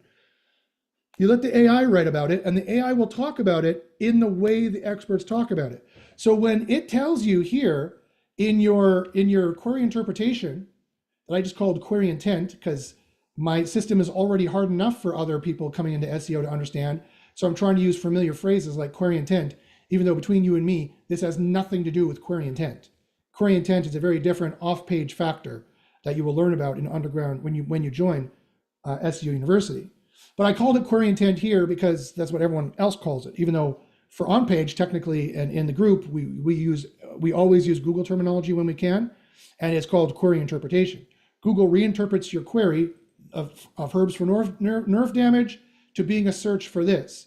Herbs for healing nerve damage and natural treatments, specific herbs and their benefits for nerve health. But when, not only do you have to say, as I'm saying, specific herbs and their benefits for nerve health, you need to list what these are, and you need to magically know what the specific herbs are. The time it would take you to write this page and do as well as my AI would be like 100 hours. If you knew nothing about the topic, right? Because you have to do academic research. You have to crank up academic research and start talking about it and looking at it from that perspective. To do an actual quality job and to maintain your rankings and maximize your rankings and guarantee your rankings for the future, it'd be it'd be like 100 hours per page. For a page like this anyway. Other pages would be less, I fully admit. Local pages would be less. They're typically way easier, but still hard, too hard to do, and too cost ineffective to do it by hand. Okay, so that's BERT. So let me ask let me pause now and say, guys, you got any questions? I got another half an hour or so. I'll be doing this for half an hour, 45 minutes. You guys have any questions about RankBrain or BERT? These models we rebuild for you. Anybody in the Zoom have any questions? Please, I invite you to throw them in there. Anybody here on the YouTube, you guys got any questions? There's 5 people watching here. Do you guys have any questions? I don't see any questions. If you've got any questions, guys, by all means, ask and go ahead, throw them in there. Okay, now we do have a nice little section here of competitors where we show you the pages we were able to scrape, and we do talk to you about what they are, and you can check the headings for these guys and see, okay, these are the heading structure they're using. You can get a sense of some things that are important, of what's going on there. Do you ever need to come into here? Almost never. I haven't dived into one of these for months because there's absolutely no need to. The AI does all this work for you. It does it better than you ever could. It does it better than I ever could. And so we don't need to. Google semantic scoring is like kind of their general idea, for a percentage of keyword density. It's similar to keyword density, but it's not. Don't worry, we calculate it correctly. You don't need to really even understand how it works. And you can get a sense of the words they use and what their semantic scoring is here. But you never really even need to look at this. I'll show you the rare case where you need to look at this. The last thing I want to point out here is the other thing that I said earlier is the HTML widgets. Here's another huge secret and controversy I can put to bed in the SEO industry. The question in the SEO industry is page type a ranking factor? One, is page type a ranking factor? You know our page types. There's an e-commerce page and a category page, a product page, that's probably what I mean by e-commerce page, a review page, and an information page, right? Those are all the page types. There can't be any more page types than that on the internet. And so are those a ranking factor? What are those 5? Is that a ranking factor? That's the first question. The second question is WordPress a ranking factor? Is Wix a ranking factor? Is Shopify a ranking factor? Is Elementor a ranking factor? Or why is Josh's glasses so dirty all the time? Questions like these that people have been asking from time immemorial. And all of those questions, I can answer all of them for you. So here's, again, some major secrets. Is page type a ranking factor? Yes, it is a major ranking factor. It is a huge ranking factor. Huge, a bigly ranking factor. Sorry, that's my best impression I can do. Sounds more like Arnold Schwarzenegger, a bigly ranking factor. Get to the chopper. But sorry, I'm watching Predator tonight. I have a friend from Mexico who's coming over. She's never watched Predator or Aliens. The 2 greatest sci-fi horror movies, sci-fi thrillers ever made, hands down. Probably some of the 2 of the better movies in the 80s, 90s. Totally watching those tonight. Anyway, I'll tell you what she thinks of it. She's an actress and she studied film theory in Mexico City. So she usually has some very interesting, she's like, oh, I like that camera angle they used there and that push they did and blah, blah, blah. I'm like, oh, that's cool. I've never studied that. So it's really interesting to hear from her. Anyway. Get to the chopper. If it bleeds, we can kill it. Okay, so is page type a ranking factor? Yes, it's a huge ranking factor. But the problem is, it's not just 5 page types, guys. Guys, again, you're going to see a theme. We SEOs have been simplifying things and dumbing things down to make it easier for us, and for perfectly valid reasons, for perfectly valid, understandable reasons. We broke it down to simple things. There's only these 4 SEO spots. There's only these 3 SEO keywords at play. There's only these 5 page types. We limited it to ourselves down to things to make it easy. Stumo says, I need to join another meeting. Thank you, Josh. No worries, brother. Email me if you have any questions, or sister, or non-gendered friend. Let me know. But it's not just 5 page types, guys. It's as you can imagine, Google did something far more complicated and far more sophisticated. They used their immense processing power, and they process. First off, it has nothing to do with the HTML. What they do is and Google's fully admitted this. You can look all this up. They process all your JavaScript. They render your HTML into what's called a DOM, a document object model, right? They build an object model of objects that you can manipulate through scripting like JavaScript or whatever. And that is what they actually index, is the DOM. That's why they separated discovered but not crawled but not indexed. Crawled means processed. Crawled means processed. They've actually processed the DOM, right? And they've made decisions based on like a initial 2015 crawl of your page, and it's so low quality or so spammy or so thin, they're not even going to bother to do the next step because it costs them a lot of money, right? It costs them hundreds of millions of dollars, probably hundreds and hundreds of millions of dollars to process the internet every year, including the trillions of spam pages that we create on a regular basis. Well, not us, because we're all white hat SEOs, but some people out there are making trillions of spam pages. They've publicly admitted this as well, and they show you the spam pages. And they have to categorize that, crawl that, and index that, and decide how to save as much money there as possible. So, so think about what that means. So what that means is that the document, so these are all crazy secrets that not all people realize, but are completely true. That document object model that they create from your page can have any variation of an object model, right? It can have any variation of HTML that made it. And so what they do is they look at all the HTML there, because this is the genetics this is the genotype that makes a phenotype. If that metaphor makes any sense to you, these are the genetics that are going to make you look a certain way, right? It's partly because of your genetics that you look like a certain way. Like I have apparently the red hair, some Viking blood in me somewhere, probably from my French side of my family, and whatever else, that's the genetics that end up being a certain genotype or phenotype or way it looks. But it's more complex than that. You're like, okay, Josh, I get it. You're telling me I need to have a header tag and a nav tag like everybody else does, right?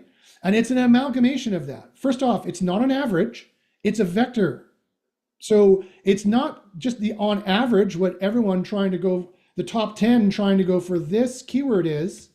It's a vector from the 1,000 page shard collection. It's all 1,000 pages that Google processes for this, and it vectors to spot number 1. Whoever people click to spot number 1 and choose to spot number 1 is the guiding light for Google in this regard. And everyone who has the same kind of tags is going to rank just as well. Right there, you can never do this by hand. You can never eyeball this. It's way too much code to eyeball. But it gets even more complicated from there. We've determined this from our reverse engineering and our scientific testing. Not only is it you need to have this tag and this tag and this tag and this tag in the same frequency that your competitors do who approach spot number 1, but it could be the guy on spot number 8 because he's the closest, and it's not, page type is not the only ranking factor. So you might look at the spot number 1 and think you can fake it. You can't, because it could have been the guy at spot 7, you'll never know. Because he's got 1,000 underneath the water in this iceberg. He's got 1,000 other pages that are backing him up, that everyone had this kind of page type. It's just for whatever reason, Google's overriding the page type with something else one of the many other ranking factors. Even though this is a major 7 to 8 spot ranking factor, it could be as much as the difference between page 2 and page 1, easily for having the wrong HTML widgets, we call it, which is just a thing I called it. Not only is it you have to have these tags, you have to have them in the right nesting, right? Because it's the object model. If your nav object is not hanging off a header object, you've done it wrong, and that's going to move you away from the machine learned statistical model you need to be on. But not only do you have to have, it gets even more sophisticated.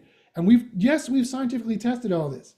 And why I'm saying this is I'm giving away all this free knowledge that normally you'd have to pay for to be in my mentorship group, all this golden knowledge, is because there's no way any human could ever take advantage of this. So I don't mind giving it out, right? There's no way, I know for a fact you cannot humanly eyeball this. So I don't give a fuck if I tell you guys this.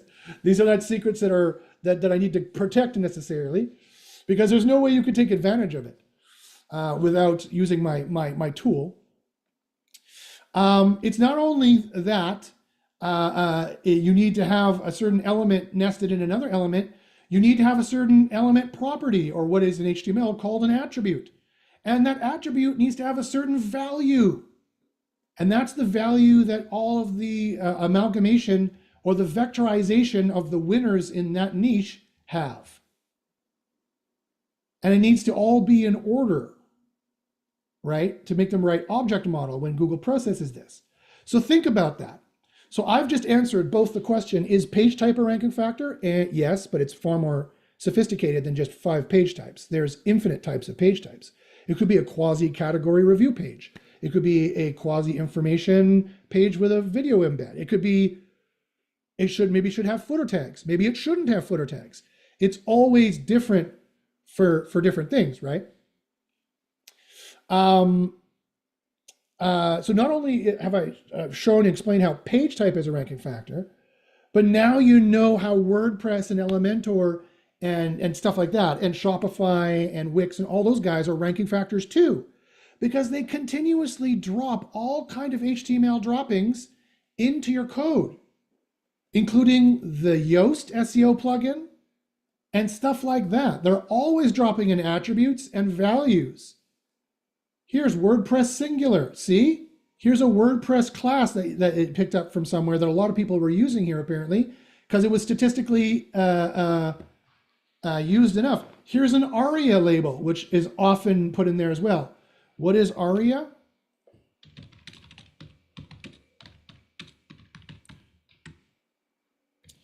ARIA is short for Accessible Rich Internet Applications. It's a set of W3C recommendations that provide a way to make web content and web applications more accessible for people with disabilities. In some niches, this ARIA thing shows up. In some niches, it doesn't. In some niches, they have a footer tag. In some niches, they don't. Sometimes they use a main, sometimes they don't. Sometimes use a section, sometimes they don't. More importantly for you, the way it renders, sometimes they have reviews, sometimes they have ratings that are called class rating and class review. Sometimes they don't. Sometimes they have input forms, sometimes they don't. Sometimes inside that footer, you get a copyright, all rights reserved declaration. So this I called HTML widgets, but really secretly the secret is, and I'll tell between you and me and a Zoom call, is that this is both page type and whether WordPress or whatnot are ranking factors all together.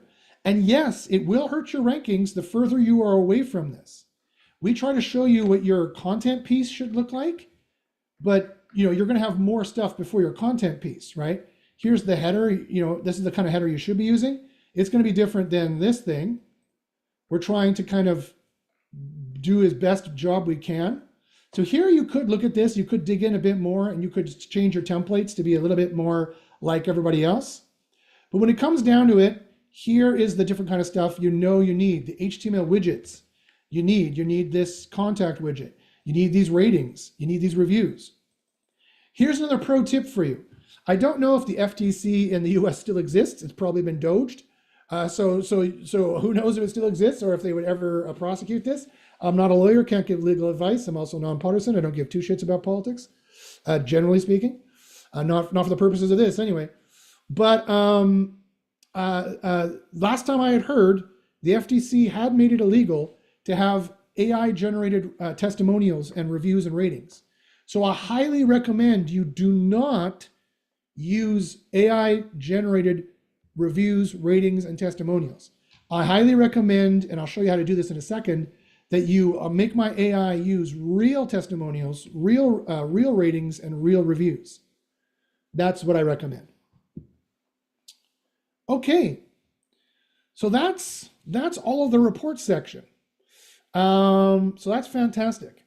I can see I'm already, some people are already jumping out here. They don't have enough time. Sorry, I try to make SEO as fast as possible, but it's gotten more sophisticated. Okay, so now this is what I'm going to do. So now I want everyone to vote. Everyone watching on YouTube and everyone on the channel. That is the complete portion of this section here. I've gone out in more detail than I ever would have normally need to. Normally, you don't need to worry about any of this, but I just wanted to brag and show you a lot of the reports and stuff like that. The next thing you would do is you would come in here and you're like, okay, now that it's done, I'm going to click the AI article, and you see it uses the topic of the AI article, and you see it's going to use the page type that we recommended, or you can paste in your own HTML here. If you want to make sure it's using your ratings and your reviews, you use a custom knowledge base, you upload a file.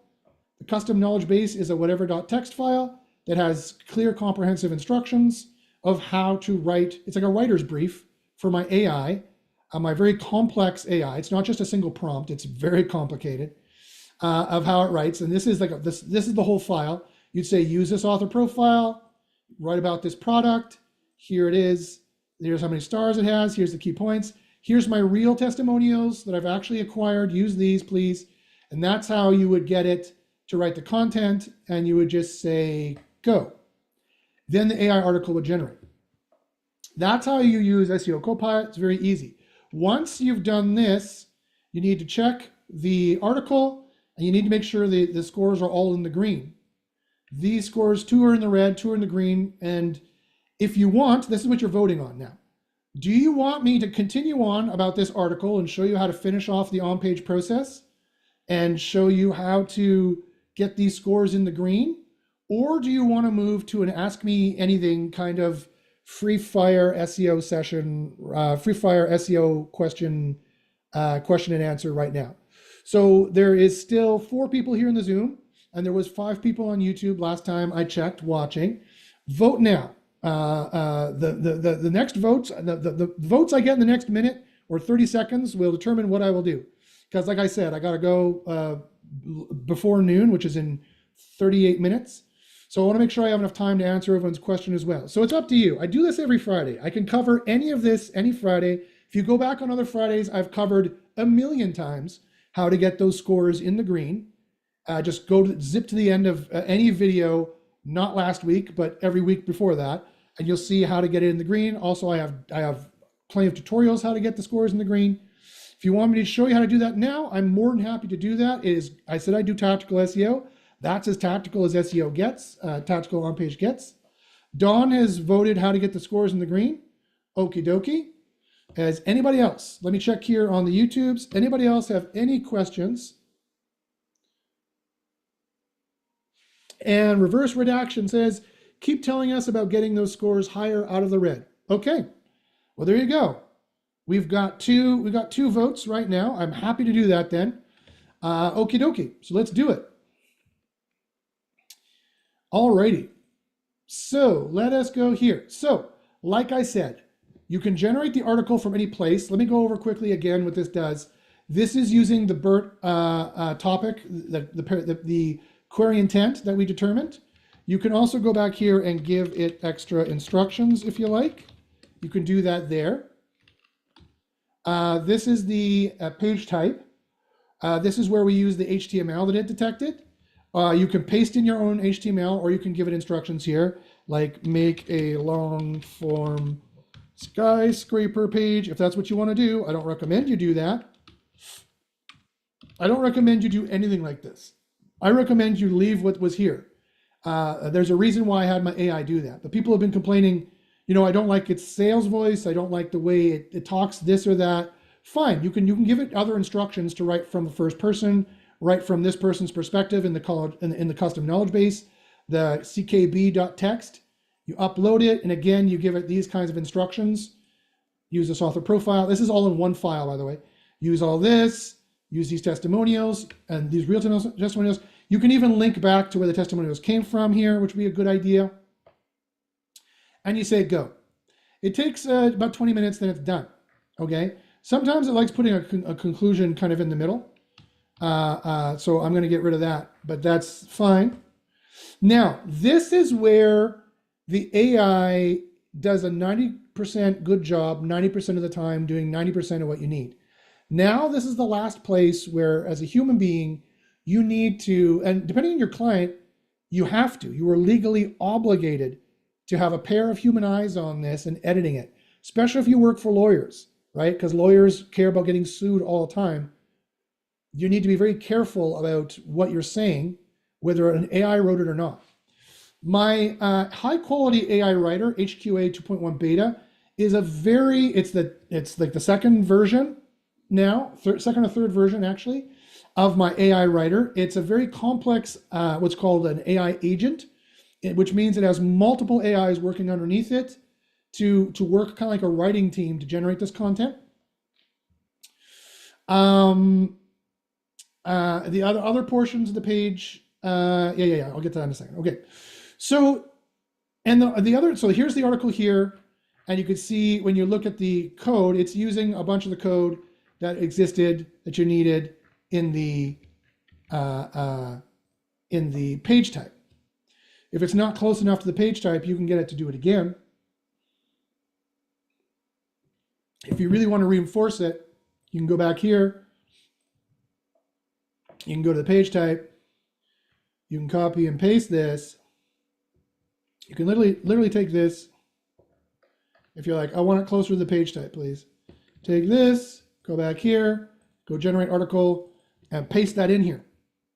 And it will have another reminder to use that content, right? It does its best job of serving this, and serving this with all the different things it needs to do. Now, that's all fine and good. It does a pretty good job. It only takes 20 minutes when we're really busy, 5 minutes when the system's not busy. And you can generate, 10 of these a day. And I do recommend you generate it quickly if you want to catch up to your competitors. Again, you need to catch up to them and surpass them in terms of quality content being produced. And it does produce a very quality article. It's got a lot of tips and tricks, a lot of data, a lot of tables here of how to explain things to people, pros and cons, key takeaways, all kinds of information, which is really important. But when it comes down to it, the most important thing for this article is, quite frankly, the big 4 scores. The overall SEO scores, or what we call the big 4 scores, you need to get these in the green. So for the rest of today, I'm going to show you what these scores mean, why they're important, how do you do tactical SEO on this with this tool on this page, which is this tool is a dream for doing tactical on-page SEO, and how you get these scores in the green. So that's what we're going to do for the rest of the day. Okay, so first off, let me tell you, and then I'm going to show you the SEO tab here, which is also important. So let me first off go through here and let me tell you what all these scores are. And I've scientifically tested everything about these scores. I've tested in single variable testing and massive data correlative analysis studies. I've scientifically proven that these 4 scores are valid to SEO and they are causal. Something in here is causal, it's not just correlation, right? This one is the most important one, the Google Semantic Score. It is the one that is the most important. If you see this score off, it is the biggest eyebrow raising score. This is the one that really needs to be in the range here. And somebody said, how do you get all these scores higher? You don't always want to get these scores higher. Sometimes you want to lower the scores. For example, this predictability length is too high. I'll tell you what that means in a second. This one's too low. These ones are just right. They're in the green, right? The semantic score is exactly what it sounds like. It is the entity scoring that puts you in the right frequency, in the right Goldilocks zone. You don't want to be under optimized. You don't want to be under this zone. You don't want to be over optimized. You don't want to be over this zone, right? And you're like, how do you calculate this, Josh? This is how I calculate it. We go to entities, and remember, these are the entities that we were scoring for you before, but we've scored them, we've tallied them up here. We go here to reports, into results, and we tally up all the scores we got on these different on all these different AI models that we use, plus a bunch of ones that we don't show here, which are secret proprietary models that we don't show you, and we score them up here. And so this is how you know these are the most important keywords. Some of them score highly on some words, some of them don't score high, some of them score poorly on some words, right? And so it all weighs out. It all weighs out in the BERT score, the rank brain score, and the TW BERT score, plus a few other vector embedding and other scores that we hide here because that's the secret sauce and we don't want to show anybody that. That's how we come up with these scores. We look at not just 3 SEO keywords or 5 SEO keywords or 10 SEO keywords. We look at literally 100, like 100 SEO keywords, and we score them all up here, and then we count your density, how much you're using them. And this determines what you're, compared to your competition, what your SEO score, your semantic score ought to be. Now, one thing you can do that, do you really ever have to do this? Not really. One thing, so I'm not going to show you, never mind. I'm not going to waste time showing you what you don't need to know. I can get nerdy like that. Look at all these scores we got. I'm going to try to streamline it. So this is the most important one. If you're going to fix any of these scores, this one should be the one to fix. It is the most important. But a close second would be all the spam scores and the average predictability length. These also very strongly correlate with rankings. The correlation on the semantic score is you do far worse if you're under. Would you believe, despite all of Google's and all of the SEO protestations, despite all of the industry's protestations that keywords are not a thing anymore, they're such fucking idiots. They're so wrong. That is the exact wrong thing. Keywords have been and always will be the most important factor for OnPage, if not for all of SEO, period. It is all keyword based. So yes, keywords matter. I'm so glad that they say these things because it's so making it so easy for us to rank anywhere we want. And I'm so happy that you found me because I can disabuse you of that scurrious lie that keywords don't matter anymore. Those are just people who don't know how to do SEO anymore, and they're trying to downplay SEO so they can pivot into charging people to do ads and CTR and CRO and things like that. Because they don't know what they're doing.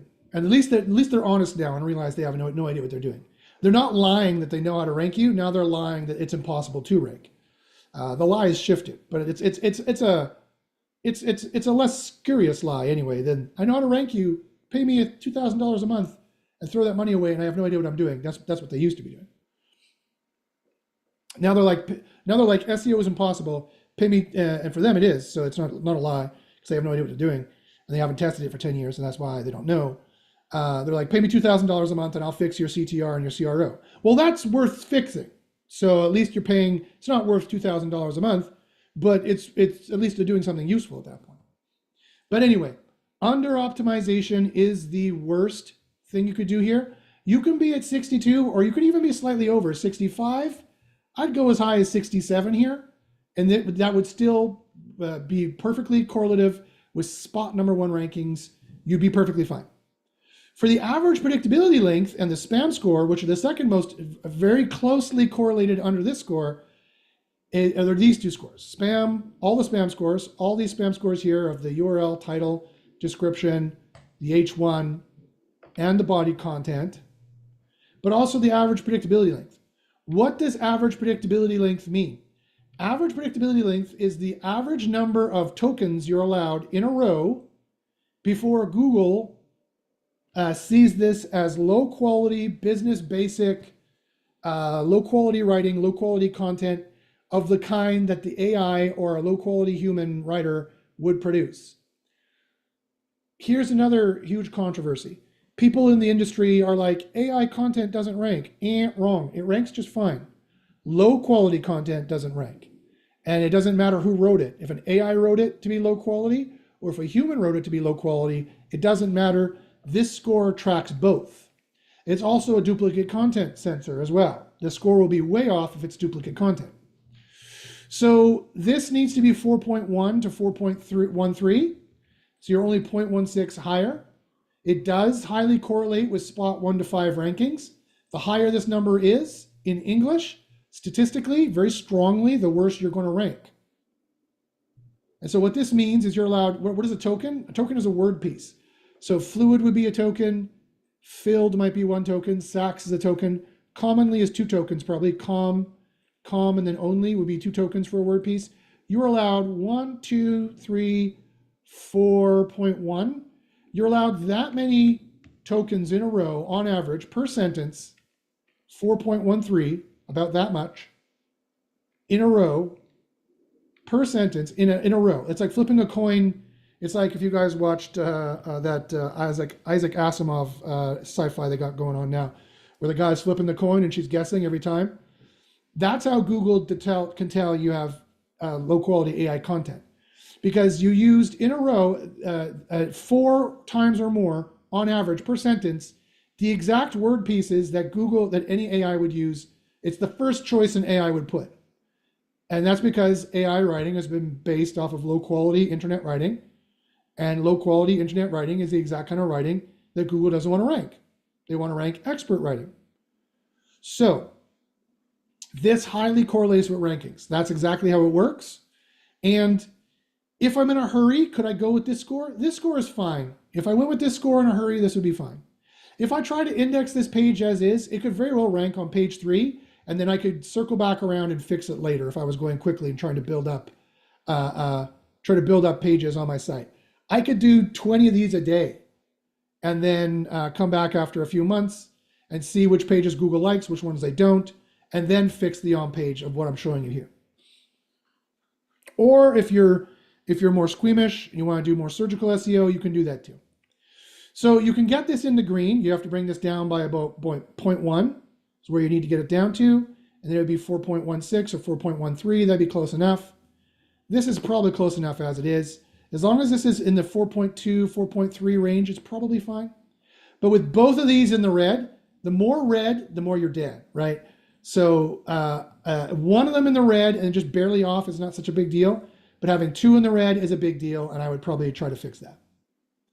The next set of green scores, which are just as important and are highly correlative to rankings, the higher this score is, the more bad rankings you're going to have, is the spam scores.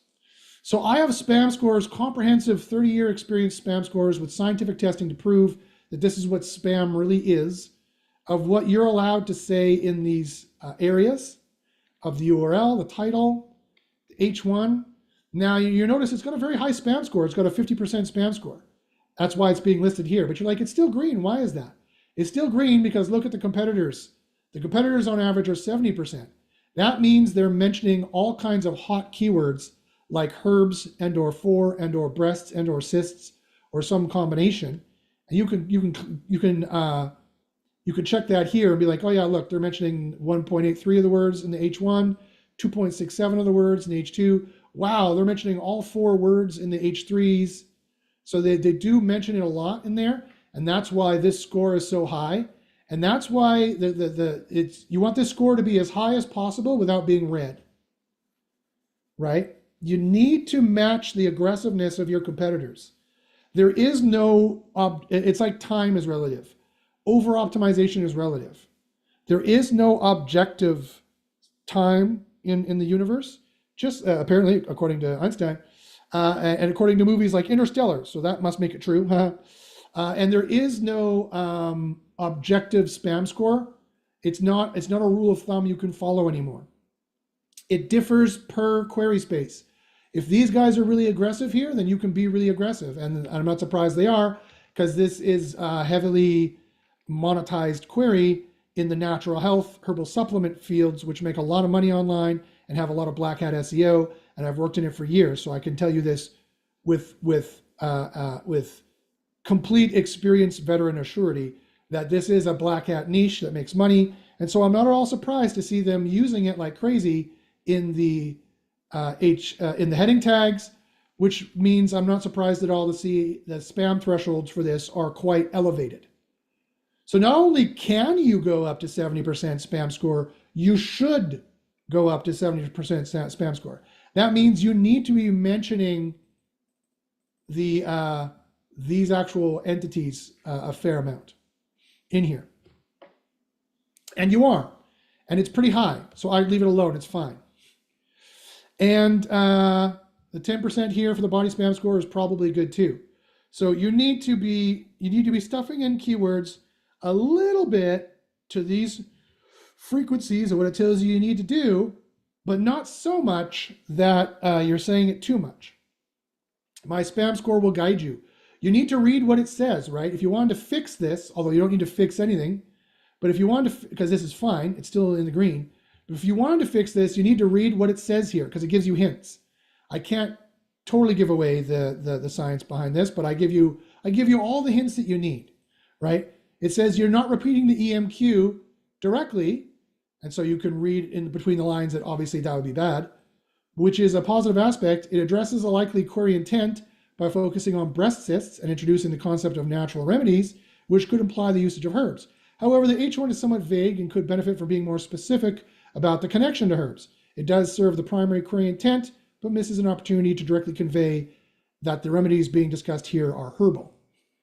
And so I could do this to make it and natural herbal remedies.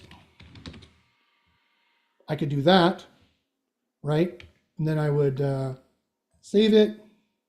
Then I'd rerun the spam score. Now it's going to pop up. Hopefully it doesn't pop up over 70, but I'd be comfortable with it even if it did. Generally, you want to be all in the green. If you know how these scores work, you know how to break them, and you can be a little bit over here or there, is what you can try and do. I don't know why this is taking so long. We thought we fixed this. Okay. This will work eventually. Okay, so, oh, there we are. Oh, great. They think it's even better because I put another keyword in there. Fantastic. It's a complex score, right? You can see how come you put another keyword in there and went down? Because the keyword is making it less spammy. Because spam is a median, right? Here's how spam's calculated. You can have too many keywords, obviously made for SEO, stuffing stuff in here, be jamming stuff in there, or you can say it not enough, right? You need to be in the Goldilocks zone for spam. You need to be saying it just enough. You need to be on topic, relevant, and non-sensational. That's how you reduce the amount of thinking you're spam. You need to be in the Goldilocks zone here. All right, so otherwise, the AI usually does a pretty good job fixing all these things. If you want to fix the spam score, you need to read it. You need to read what it says and then follow the instructions. You can also copy and paste this in here, and you can go down here into CP and say, please fix this in my article. And it'll start rewriting it for you and do things like that. Okay, there's also the spread keywords. We want to make sure that there's no keywords we're missing, that important concepts that when you're talking authoritatively about this topic, that someone who has the expertise, experience, authority, and trust would talk about. And the last, on the topic of over-optimization and what entities you need to mention, here are the bigram, trigram entities you need to mention. What you need to pay attention to are the drastic, here's the pro tip. What you need to pay attention to is the drastic differences between the numbers here on this column in absolute frequency, right? Breast cysts has got 7 absolute frequency mentions on page 1. Then fibrocystic cysts, then for breast, and then down here to like these ones don't really matter as much. So this one says, hey, we're not saying this enough. You don't say fibrocystic breasts at all. So that's a problem that we need to be adding. Here for the on-page to be done and work really well, we need to add this about 5 times. We're saying this already 8 times. The frequency is 7. That's fine. We want to be around this number. Another thing here that we're missing though is we're not saying fibrocystic breast disease enough. We're not saying for breast cysts enough. And that's the kind of the bigger numbers compared to these. The absolute frequency, and the more you see, like it's very obvious sometimes. You'll see like 27 and then 3, 3, 3, 3, 3. You know that this is the phrase you need to say. It starts the sense of the entities of the knowledge graph of what the experts talk about starts to get picked out. And the AI tried to do this, and it did this automatically. What you need to do here is go and add this manually to fill that in. And it could be this one here you do, and or this one here you do. Okay, so that's what I need to do is I need to add this one in, but I need to do this kind of in order, right? So I'm going to do this in order. And last but not least is the heat score. The heat score, I fully admit, is the one that correlates with rankings the least, but it is still very important to make sure for rankings and to make sure that you have a helpful article that Google is going to crawl and index, right? So this is more of a crawling and indexation thing. And we actually use the actual questions provided by Google to train a model. And these are the same questions that Google used to train their model to give you a score out of 1 to 10. 7 is the pass mark, 6 is a fail, and it'll show up in red, that you are providing insightful analysis or interesting information that is beyond the obvious, that you have this is the kind of content that would be referenced in a printed magazine, encyclopedia, or a book. That's that level of quality, of insightfulness, whether it's mass produced or not, or seems to be, whether it seems to be automated to produce content on many topics, whether it's just made to attract visits from search engines, which it is, arguably, but it passed. It got a 7 out of 10. If it was a 6, it'd be in red. Anything in red here, you need to fix. If it says it's not insightful enough, you need to say, add in a single paragraph summarizing the most insightful tips from an expert perspective here. That's what we would say. And that's what we're going to get it to do, CP to write for us.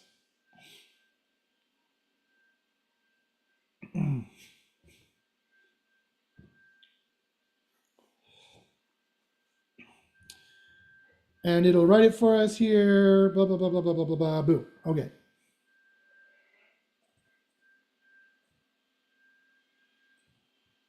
So we'll take this, put that here, boom. Great. Because at the end of the day, I'm kind of moving now into this other thing we need to do, is great. So that's how the scores work. That's how you could get CP to help you. There's also the plus scores and minus scores. So now let me show you how you get all these scores in the green. What typically happens now, and if you guys have any questions, just fire them up and I'll answer them. What typically happens now is when you generate an article,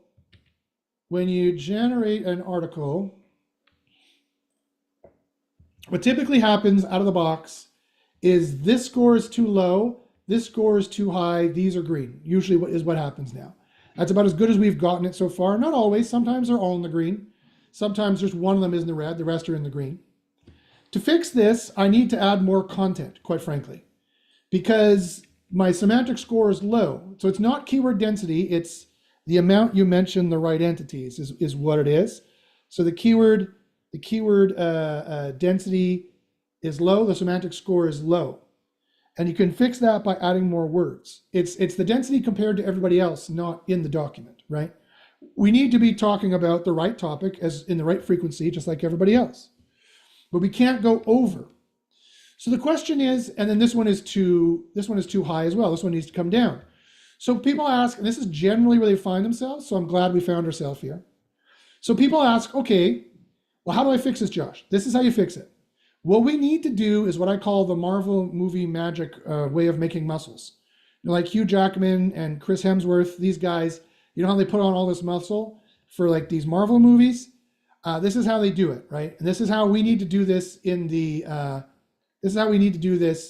in our document to get this score and this score fixed. We need to go way over the threshold of this, and we need to go way over this number, and then we need to cut it back is what we need to do. Or in other words, we need to, and we do it like these guys do it for the movies. They put the muscle at the top, they start at the top and they work their way down, because this is all the show sexy muscle, and then the legs are the last thing, like, you know, just like everybody who skips legs day. That's the last thing they build. And so we need to put on muscle from the top to the bottom, and then we need to cut the muscle from the bottom to the top. So this is how we do it. What we do, it's very easy. What we do is we highlight this paragraph and we say, make all the scores go up. This button will make all the scores go up. Boom. It put in there a whole bunch of content. We add this in here like this. Boom. It put in there a whole more ton of content. Add this in here and boom. Added a little bit more content.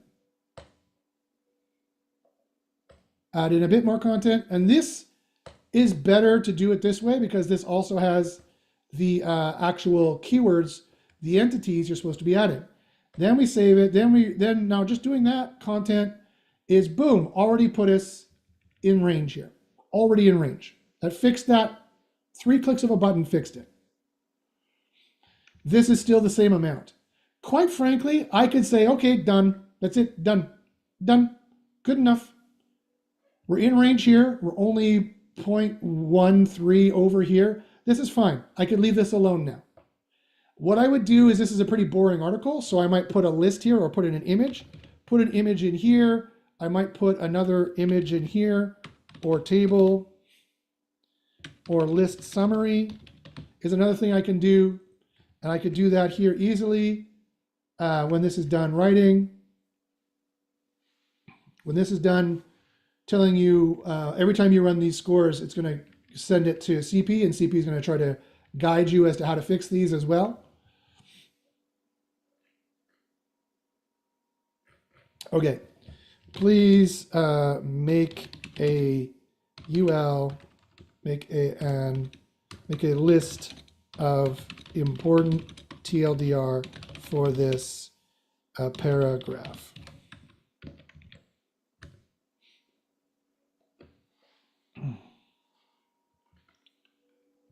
So you're going to break up the content, right? You're going to put an image here. That's outside the scope of this course, but I have crazy courses how to do this. Super easy, super fun, super fast. And images are a huge on-page factor. This list I'm going to put here.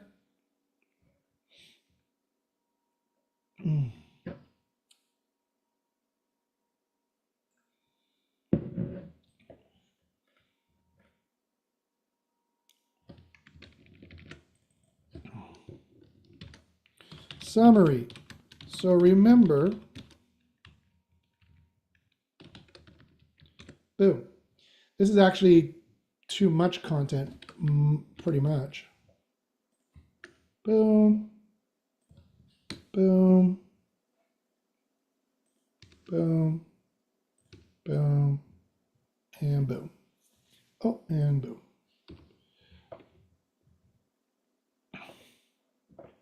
Okay, save this. Let's see if I go way over here. Nope, we're still quite high there. We want to be on the higher side of this number anyway. And this score even went down. By adding in well-written AI content, it went down. This is also misspelled, remember. You can use Google as a quick search checker.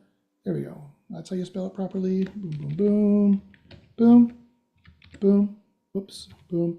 To get rid of styles, paste it here quickly to wash that out. Boom, boom, boom. There we go. Great. Putting an image here that'll break it up nicely. Boom, done. Done. This article is close enough. Let's rerun the spam scores to make sure that my body score didn't go crazy. Now that these green scores are done, now I'm going to move into the pro tip, the pro SEO stuff, and I'm going to start showing you how to tactically insert the enough entities in the right places just to get the final boosted rankings here. Body didn't go up too much. Great. Okay, fantastic. Good. The next thing we need to do is we need to do these. Let's refresh this, refresh this. Okay, so we're saying breast cyst 10 times. That's getting a little high. But now we need fibrocystic breast disease. Boom.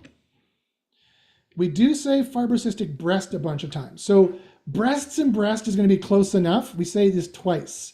So we're actually saying this 2 times here. Breast and breast are close enough, right? I wouldn't start nicking pits or picking nits too much about that. So we're already saying it 2 times. We only need to say this 3 more times. So let's take this and say please write a summary on these topics, saying this a few times. Fibrocystic breasts disease. So that's what we want to say. We want to say this disease here and that there. We really only want to add this 3 more times. Boom. So now CP will do that.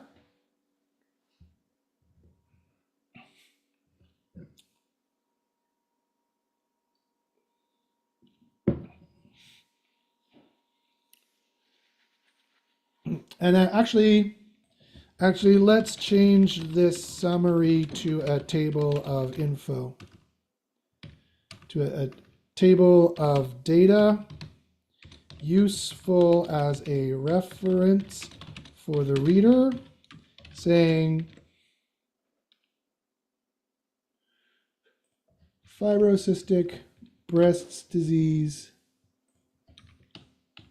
3 times or so throughout in total. So let's change it to a table, actually. That'll work better. I could put that where I was going to put the image.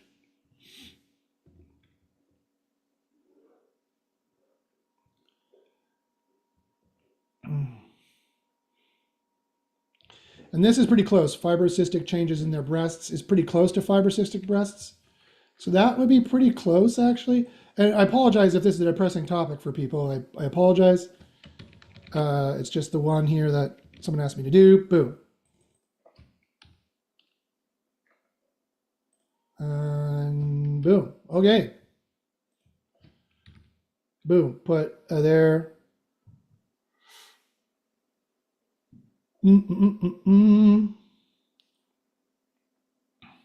Okay, so now let's do fibrocystic. Let's count ourselves. Breast, close enough. Changes in the breast, close enough, close enough. So I'm counting 1, 2, 3 times. 3 times, 4, 3.5 times, 4 times. We're saying it enough here, actually. We're saying it really 4 times in total. If you count it, and you're getting, this is the highest level of OnPage. Changes in their breasts is very close to fibrocystic breasts. So let's go here, let's go back down here and say, okay, I see it the one time, but we know there's like 4 more times it's being said. So that's enough for this. We do say this once. That's enough to say that say it once. We can say that there. We can say that here. Breast changes.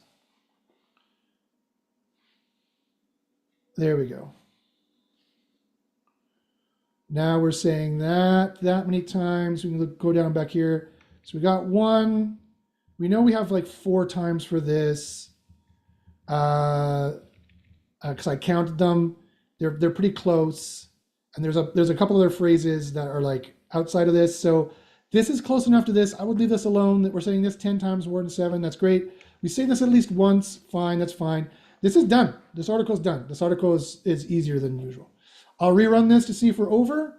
We're 6 over. Rerun this to see if we're over. I can still fix this.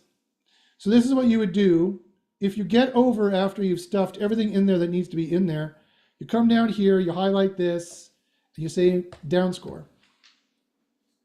So this is the last big chunk we put in here. See how much smaller it makes us? Save it, reload this, reload this. Now we're just 1 point over, we're done. If this number doesn't go crazy off, we've done enough here. Boom, it got even better. This is 1 point over, that's perfectly fine. This is just 0.05 over, this is perfectly fine. I will leave this alone. I'll save this. I can export it to the user. I can copy and paste it here into WordPress. Boom, done. Moving on. And that's it. This page should rank pretty well, all other things being equal. Of course, you need to worry about all the other off-page signals and all your other on-site signals too. You need to worry about all those kinds of signals. Otherwise, it's not going to rank. Now, that might be a slightly bad example because, as you can see, that's in a category called Your Money, Your Life, which Google now, I believe, has changed the name to FOSS, Financial Health and Safety and Security. Although I saw that come out online and I've searched for it and I cannot find any confirmation they still call it that. So now they're back to calling it YMYL when they were before calling it YMYL, and they switched to Financial Health and Safety and Security. So I don't know what they're calling it now. Like I said, in undergrad university, we try to be terminologically correct and use Google's terminology for products, but I can't find what they call it that now. So maybe I dreamed it, I don't know. But that is a Your Money, Your Life query. It might be a little bit harder to rank that one. So that's a bad example, but all the things being equal, that's all I did for all the rankings you saw, and pretty much everybody did for all the rankings you saw for the winners we were talking about. And then there's some off-page stuff you might do as well, but not for the ones I showed you here. For these ones here, all I did, let me show you here.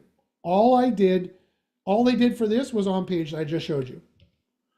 All I did for this was OnPage I showed you. All I did for this is OnPage I showed you.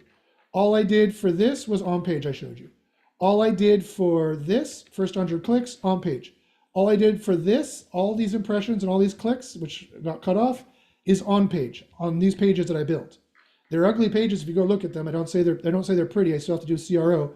But pretty much all they did for this, positive ranking results versus negative, was OnPage. All that they mostly did for this was OnPage, was SEO's Copilot.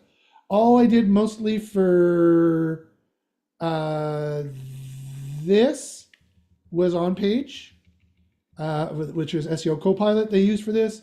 And this again was a full campaign in SEO Copilot of OnPage. Mostly all we did for those.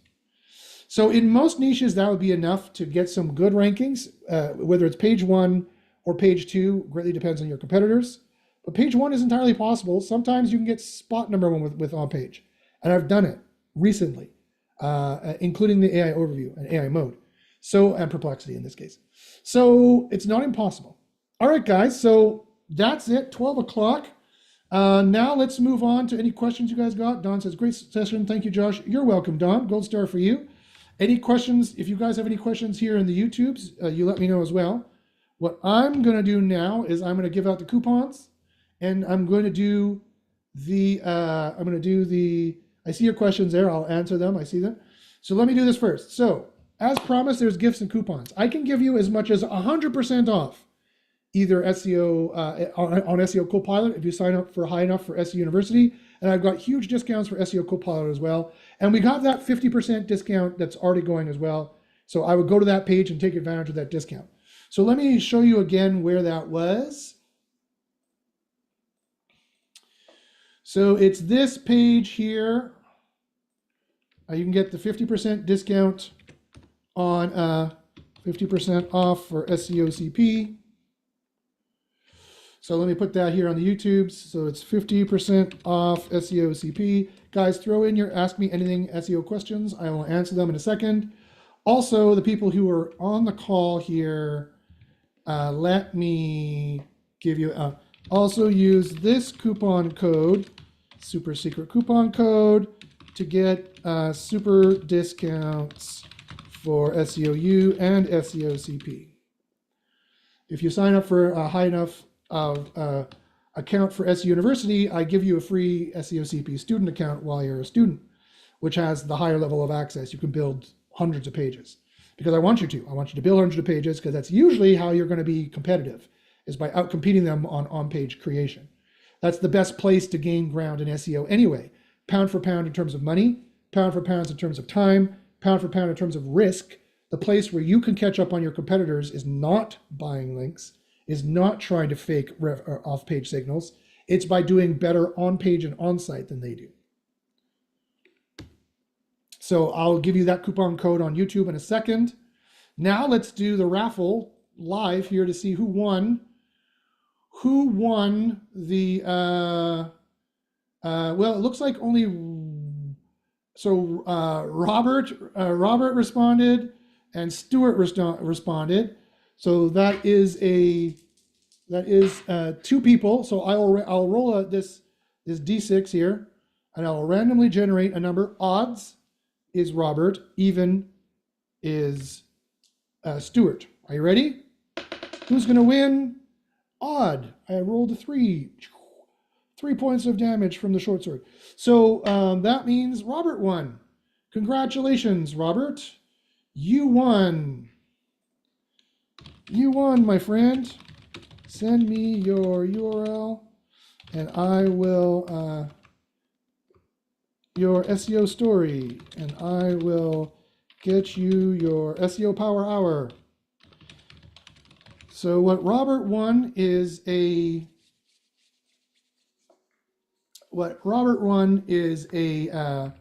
all expense paid SEO hour consulting from myself, guaranteed to give him an action list that it's going to boost his SEO. So if you want to be entered into the same raffle, all you got to do is sign up for the Zoom of these courses, show up to the Zoom, reply yes, confirm, show up, and wait to the end, and I will send you the. There's Robert. How you doing? Black Belt Bob. How you doing? Oh, you have a black belt as well. Congratulations, my friend. I've acquired a couple of those. Yeah, so congrats, my friend. So email me. I just respond to my email, I just emailed you back. Okay, so now I'm going to quickly answer any questions you guys have here. So any kind of public questions you want, let me know. Any on-page questions or questions on what I was talking about, let me know. And put them on the right-hand side in the chat. I'll answer as many as I can here. And then I'm going to quickly turn that off, and I'll do the Ask Me Anything afterwards, because it is afternoon. I got to get out of here in a second. But okay, so here on the YouTubes, we have these questions. Brian asks, can you put the EMQ in the H1? The answer is no. No, generally you cannot put the EMQ in the H1 unless all of your competitors have it. If all of your competitors have it and the spam score is that high and it looks like it's that aggressive, then you can, yes. Brian says, and all of the spam factors are so close as possible as your competitors. Yes, you want to be in the green, but you want to be as close to their spam scores as possible, but not over. There's some play there, so you need to read between the lines. You need to check them out if you're confused. There's some play there, but that's basically what you want to do. The firm in UK says, great odds. Yeah, there's only a 50-50 shot, so those are good odds. That's the kind of raffle I want to be in. There's a 50% chance I'll win. That's the kind of raffle I want to be in for sure. So any other questions there, guys, on YouTube or in Zoom? Speak now or forever hear your piece. Hold your peace. Grab your piece, whatever it is. I don't know. Grab something. I don't know. Make sure you ask for consent before you grab. I don't know. I don't know what I'm saying. Don't know what I'm saying anymore. All right. Well, then thanks. Brian says, thank you. You're welcome, my friends. Okay, so let me put the coupon code on the TubeViews. Email me at joshbashinsky, BACHYNSKI@gmail.com. I can get you huge discounts. You can win at SEO. You can win at SEO, friends. It is still possible. SEO is not dead. It's unfortunate that the rest of the industry thinks that it's over. It's not. There's a ton of money there. Even more so because the other SEOs don't know what they're doing. Google has finally made it so difficult that the people who weren't paying stringent scientific attention for the last 10 years are out to lunch. They have no idea. Good news is we have been. We do over 25 million US organic a year. We are the premier SEO group. You can learn it no place better. And it's a no-brainer. You owe it to yourself to join to figure out what we know. And to use SEO Copilot to save time, save money, but rank better and rank easier. It's a godsend. All right, guys, so thanks very much. I'm going to turn this off now and do the Ask Me Anything for the Zoom folks. So Zooms, don't go anywhere. Zoom people, stay right here. But YouTube, thanks very much, guys. If you have any questions, don't hesitate to email me. I'm happy to give you a 5-minute SEO answer. So if you have a quick SEO question, by all means, fire it off to joshbashinsky@gmail.com. Should be down here somewhere. And we'll be talking. And so I hope you guys are enjoying your spring, and we'll talk soon.